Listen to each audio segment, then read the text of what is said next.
Japan में एक फकीर था बोकोजू। उस फकीर से मिलने एक यूनिवर्सिटी का प्रोफेसर आया। वो यूनिवर्सिटी का प्रोफेसर बहुत बड़ा ज्ञानी था, बहुत शब्द थे उसके पास, बहुत शास्त्र उसने जाने थे। वो फकीर बोकोजू के झोपड़े पर गया, थका मांदा, रास्ते की धूप में उसके चेहरे पे पसीना बह रहा है। वो गया भीतर, उसने बोकोजू को नमस्कार किया और माथे का पसीना पहुंचा और कहा कि मैं ये जानने आया हूं कि सत्य क्या है। बोकोजू ने कहा, सत्य क्या है ये जानने यहां आने की क्या जरूरत थी? अगर सत्य होगा तो तुम्हारे घर में भी होगा, और नहीं होगा तो कहीं भी नहीं होगा। यहां किस लिए आए हो? सत्य का मैंने कोई ठेका ले रखा है? सत्य अगर होगा तो वहां भी होगा जहां से तुम आ रहे हो, और अगर वहां नहीं है और वहां तुम्हें दिखाई नहीं पड़ा तो यहां तुम्हें कैसे दिखाई पड़ सकता है? एक अंधा आदमी अपने घर से बाहर निकले और 1000 मील चल के किसी दूसरे के घर में जाए और कहे कि रोशनी कहां है, तो वह आदमी कहेगा, पागल, अगर आंखें थी तो रोशनी वहां भी थी जहां से तुम आ रहे हो, और अगर आंखें नहीं है तो तुम दुनिया भर में घूमते रहो, रोशनी कहीं भी नहीं है। रोशनी वहां होती है जहां आंखें होती हैं, और जहां आंखें नहीं होती वहां रोशनी नहीं होती, तुम कहीं भी चले जाओ। उस फकीर ने कहा कि तुम्हें सत्य दिखाई पड़ता है?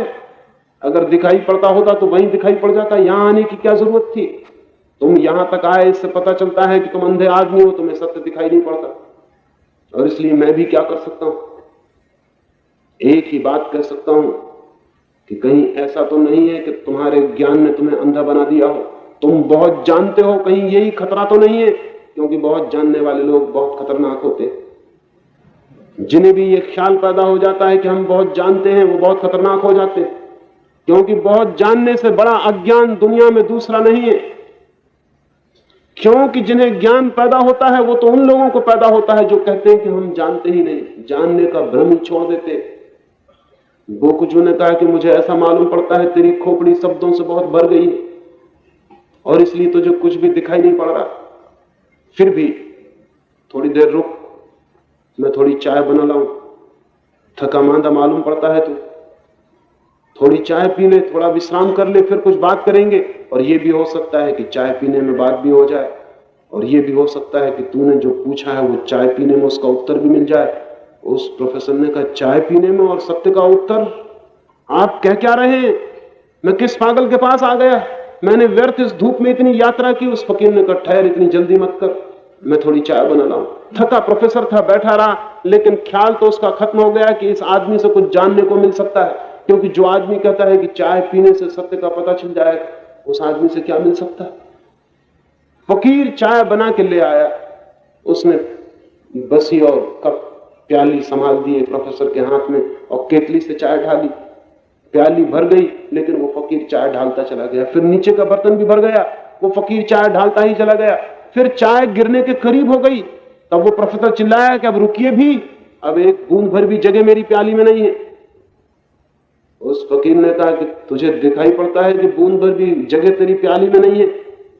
तुझे दिखाई पड़ता है, और तुझे यह भी दिखाई पड़ता है कि जिस प्याली में बूंद भर भी जगह नहीं है, अब उसमें चाय भरने से गिर जाने का डर है। लेकिन तुझे कभी अपनी खोपड़ी में जगह दिखाई पड़ी? वहां भी सब शब्दों से भर गया है, जगह बिल्कुल नहीं है। और अब तेरे पागल होने का वक्त करीब आ रहा है। अब वो जो शब्द तेरे भीतर भर गए वो बाहर गिरने शुरू हो जाएंगे। आदमी पागल कब हो जाता है पता है आपको? जब विचार इतनी खोपड़ी में भर जाते हैं कि उनको संभाल नहीं पाता और वो बाहर गिरने लगते। रास्ते पर चला जा रहा है और बोलने लगता है, जो नहीं सुनना चाहता उसको पकड़ के बोलने लगता है। रात सोता है और बोलता है, अकेले में बैठता है और बोलता है। जब शब्द इतने भर जाते हैं कि बाहर झड़ने लगते हैं तो आदमी को हम कहते हैं पागल हो गए। ऐसे थोड़े बहुत पागल हम सभी होते हैं, क्योंकि अकेले बैठते हैं तब भी अपने से बोलते ही रहते हैं, कुछ ना कुछ जारी रहता है। भीतर खोपड़ी में काम चलता ही रहता है, वहां कभी विश्राम नहीं है। हम सब भी थोड़े बहुत पागल हैं। पागल में और हम में कोई गुण का फर्क नहीं होता, सिर्फ मात्रा का फर्क होता है। थोड़ी मात्रा बढ़ जाए और हम भी पागल हो जाएं। कभी अकेले कोने में बैठ जाएं, जाके 10 मिनट आंख बंद कर लें और दरवाजा लगा लेना, भीतर से ताला बंद कर लेना, और एक कागज पर अपने मन में जो भी चलता हो उसको लिखना 10 मिनट तक ईमानदारी से, वही जो चलता हो। तो 10 मिनट के बाद अपनी पत्नी को या अपने पति को या अपने निकटतम मित्र को भी वो कागज बताने की हिम्मत ना होगी क्योंकि वो कहेगा ये तुमने लिखा, तुम्हारे भीतर चल रहा है ये, फिर चलो किसी डॉक्टर के पास इसी वक्त, ये तुम्हारी खोपड़ी के भीतर ये बातें चलती हैं।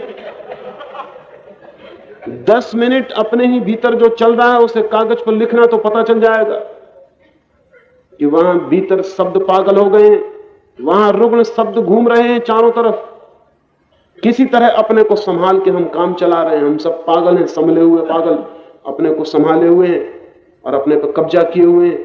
वो जो भीतर है अगर जोर से बाहर निकला है, किसी आदमी को शराब पिला दे और फिर देखें कि वो आदमी क्या बातें करना शुरू कर देता है। अभी जब तक शराब नहीं पी थी तब तक राम भजन कर रहा था, शराब पीते ही गाली बकना शुरू कर देता।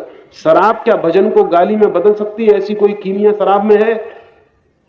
शराब में कोई ऐसी केमिस्ट्री है कि भजन को गाली बना दे? शराब कुछ भी नहीं कर सकती। शराब सिर्फ एक काम कर सकती है कि जब तक वो आदमी शराब नहीं पिए हुए था, गालियां उसके भीतर चल रही थी, भजन ऊपर से कह रहा था, अपने को संभाले हुए था। शराब ने वो संभालना खत्म कर दिया, हाथ पैर ढीले हो गए, अब वो ताकत नहीं रही संभालने की, तो जो असलियत थी भीतर से वो बाहर आनी शुरू हो गई। सज्जन आदमी भी भीतर सज्जन नहीं है। वो भजन जो ऊपर से जोर जोर से कह रहा है वो भी भीतर कुछ और कह रहा है, भीतर कुछ और चल रहा है, भीतर एक पागल मस्तिष्क दौड़ रहा है।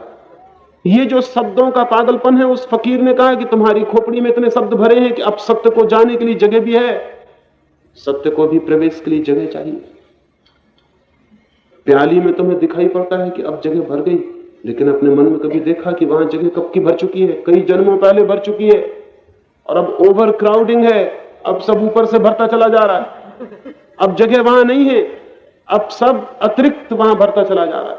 वो अतिरिक्त जितना बढ़ता जा रहा है उतना आदमी रुग्ण अस्वस्थ होता चला जा रहा है, उतना ही आदमी का सत्य से संबंध टूटता चला जा रहा है। अगर सत्य से संबंधित होना है तो ये भीतर की भीड़ को बाहर कर देना जरूरी है। इस भीतर शब्दों का जो जमघट जमाव है, इससे छूट जाना, मुक्त हो जाना जरूरी है। लेकिन हम तो कहते हैं कि शब्द ज्ञान है, तो फिर कैसे इससे छूटेंगे? जब तक हम शब्द को ज्ञान समझते हैं तब तक हम शब्द से नहीं छूट सकते। जिस दिन हम समझेंगे कि शब्द ज्ञान नहीं है, बल्कि शब्द के कारण ही हम अपने अज्ञान को छिपाए हुए बैठे हैं, शब्द झूठा ज्ञान है, शब्द स्यूडो नॉलेज है, शब्द ज्ञान नहीं है, जिस दिन हमें यह पता चलेगा उस दिन हम शब्द को फेंक सकेंगे। और जिस दिन शब्द फेंक जाता है, भीतर एक क्रांति घटित हो जाती है, एक एक्सप्लोजन हो जाता है, एक नई दुनिया खुल जाती है, एक नया द्वार खुल जाता है।